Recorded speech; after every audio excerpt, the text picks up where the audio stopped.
Welcome everyone to International Sports Hub's podcast. Today we have myself, Daniel Zimmerman, and Grant Thomas breaking down some of the hottest topics in the NFL world.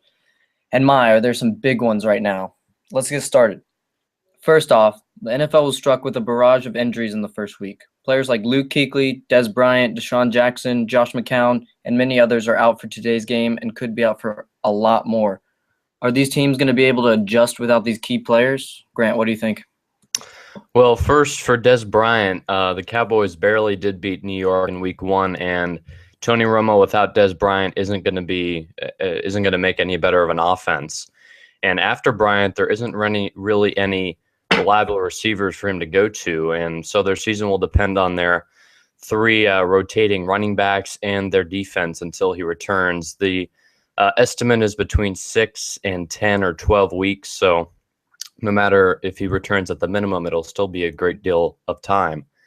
And for Deshaun Jackson and Andre Ellington, they both will miss around 4 games, and the Redskins lose their only real home run threat. And the Cardinals will be forced to start Chris Johnson at running back, and we all know how inconsistent he can be. So, all these injuries, some are just concussions like Luke Kuechly and Josh McCown, but Bryant, Jackson, Ellington, those can really change the ceilings for these squads, and we can see some records definitely change based on these injuries. I definitely agree. The Cowboys were forced to trade for the Raiders' Bryce Butler this past week to fill in for Dez Bryant. That offense doesn't have a lot of weapons, even with Bryant in it, so I don't know how they're going to make it work. Going off that Josh McCown injury you touched on, Johnny Manziel, will get his first start this season. He played in Week 1 after McCown went down with a concussion, and he threw for 182 yards and a touchdown. But he did throw a pick, and he lost 2 fumbles. So it wasn't a pretty showing. Will he be able to get back on track to against Marcus Mariota and the Titans? What do you think? Well, the 2 fumbles and the interception really didn't look that well. He made one good throw, really, which was that touchdown pass. And it was against the Jets defense that, lost Antonio Cromartie early in the game. And his performance was really inflated by the media due to his, everyone knows about his reputation and the fact that it was his first start. Well, it wasn't a start. He just came in from McCown, but still it was the first time he had thrown a touchdown, et cetera, et cetera. But the Titans, they look really good, in Week 1, but it was against Tampa. Kind of the same thing. It was against the Jets for Manziel and against Tampa for Mariota. And even so, I don't see any way Manziel improves his stat line against Tennessee. I gotta disagree. I know the Titans, they put on a good defensive showing against the young Winston in his debut. But, Manziel, he's been in this league for 2 years now, and I think he understands what to do out there. I think look at the win today, actually. I think Mariota's hype train is going to crumble a bit today. Not go away, but I think it'll deflate a bit. And I think the Browns, thanks to their stout defense, are going to take this game. Manziel may not be the main cause of that, but I do think I'll go with 2 touchdowns today for Manziel. Is that too bold? Man, I don't know. The Titans defense with Brian Orakpo, the guy from the Redskins, does look pretty good.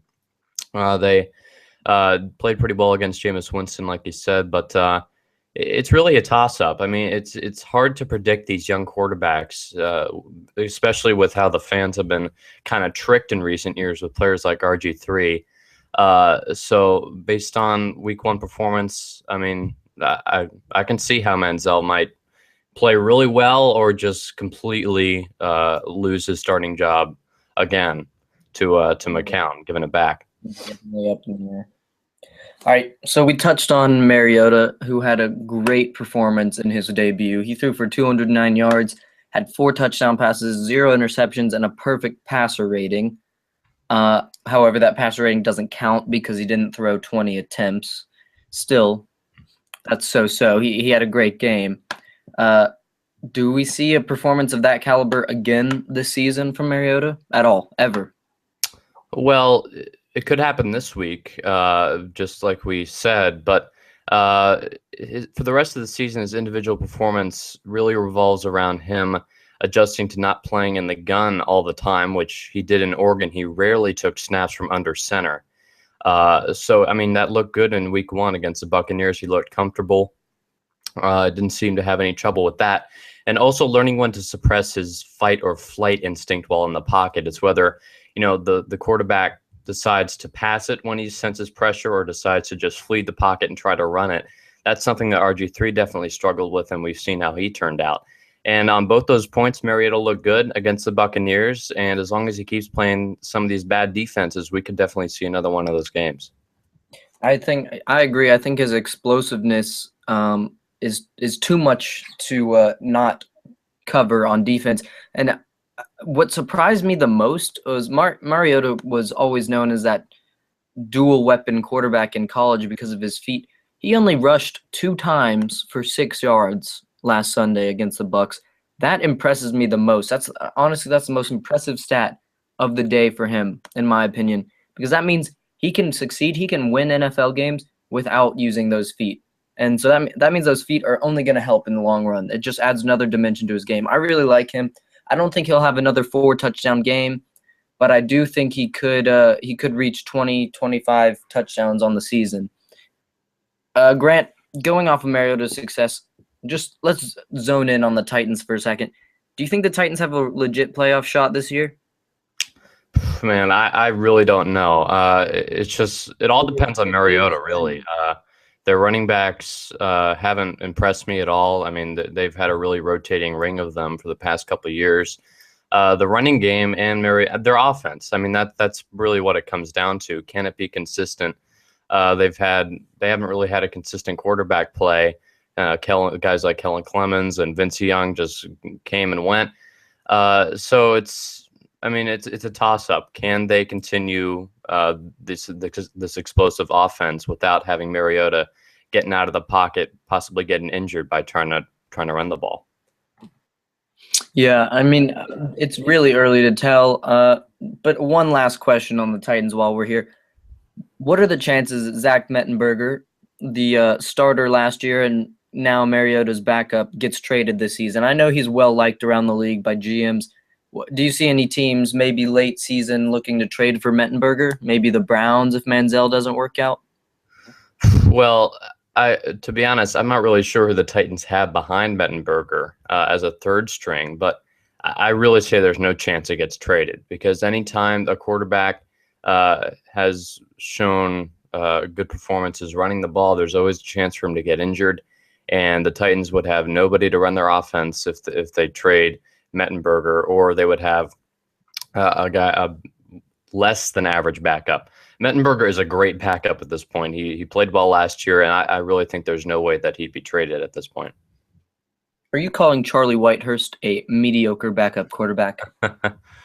I guess so. I mean, I don't see, if I was their GM, there's no way that I would just waste a nice chance at having some security behind Mariota, which is something that rookie quarterbacks definitely like to have.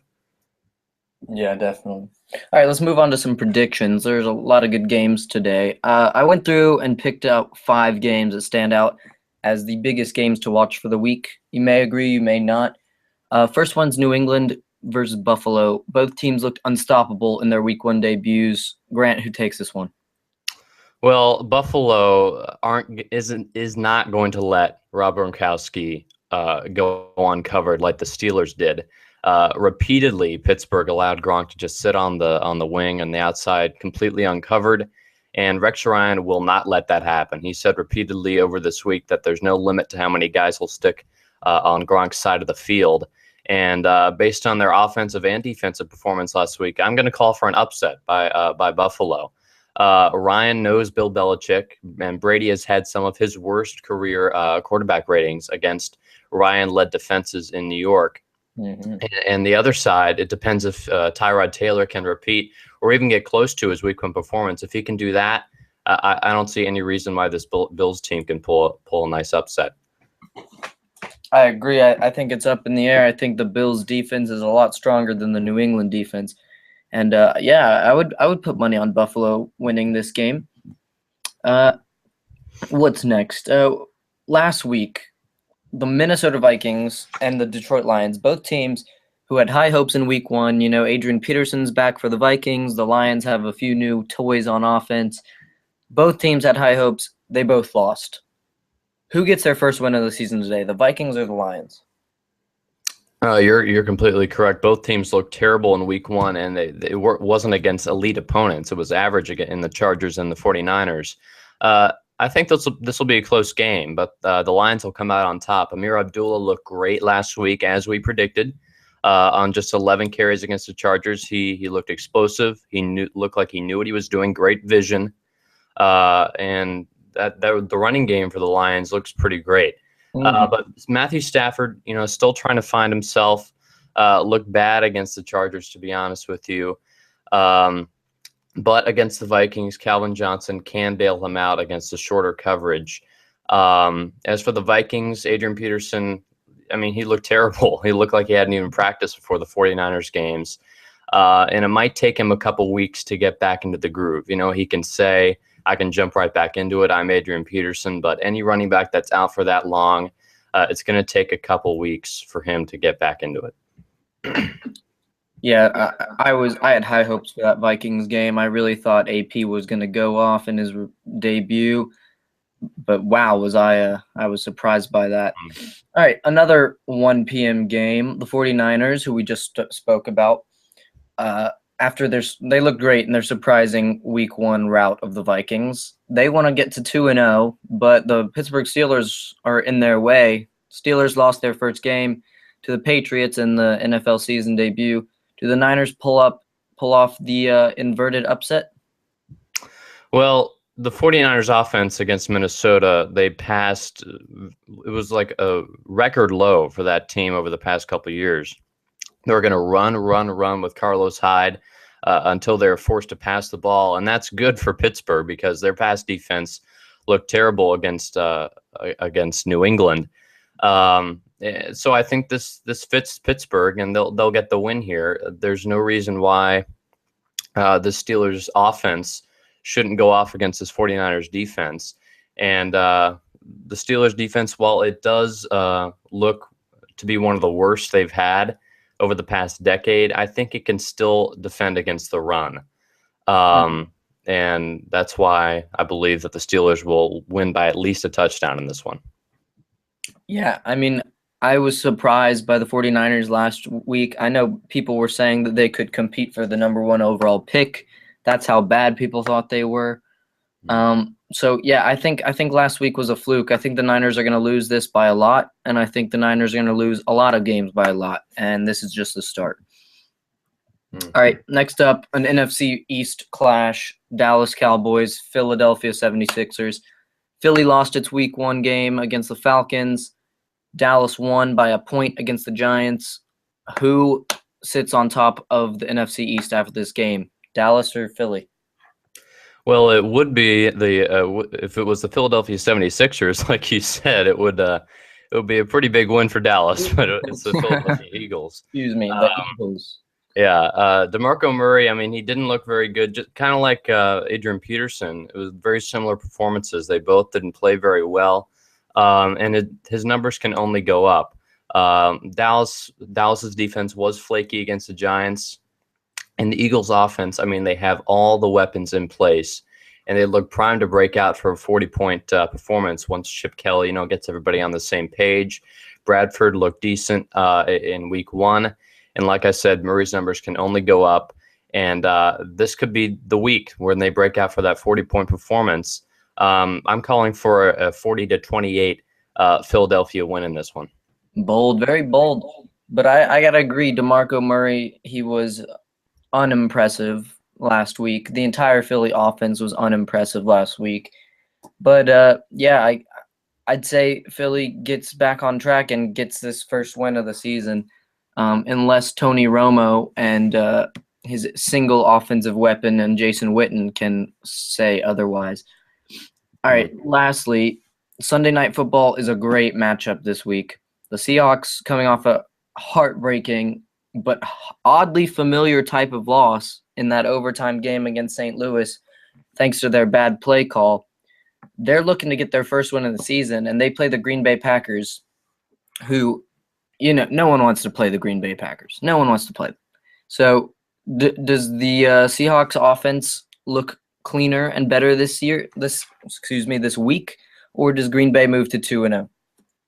Well, the Seahawks defense really disappointed me last week against the Rams. Nick Foles and Tavon Austin just ripped up Seattle's defense, and Cam Chancellor still holding out does not bode well for this defense going forward.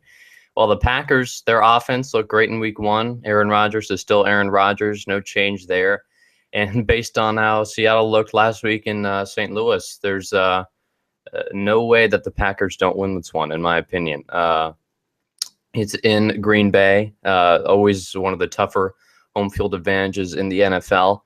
The Packers should take this one at home by a touchdown. It'll be close, but I think the Packers do win this one. What kind of effects does a Seattle week 2 loss, moving them to 0-2, have on that team? Do you think that how does that affect them? 2 games, 2 losses to start the season. Well, the personnel they have, the coaching staff they have, and the success they've had after being so bad for so long, I think it won't derail their season. Russell Wilson has shown that he's an even keel guy, is not erratic. He knows what needs to be done to win. This whole team knows what needs to be done to win.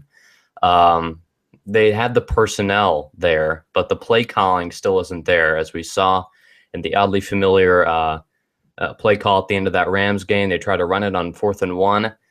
It didn't work, and that's the play call that everybody wanted in the Super Bowl, and they gave it to them, and it didn't work. So the play calling, it's still not there for the personnel they have, but if they get that on track, like I said, this whole team knows how to win.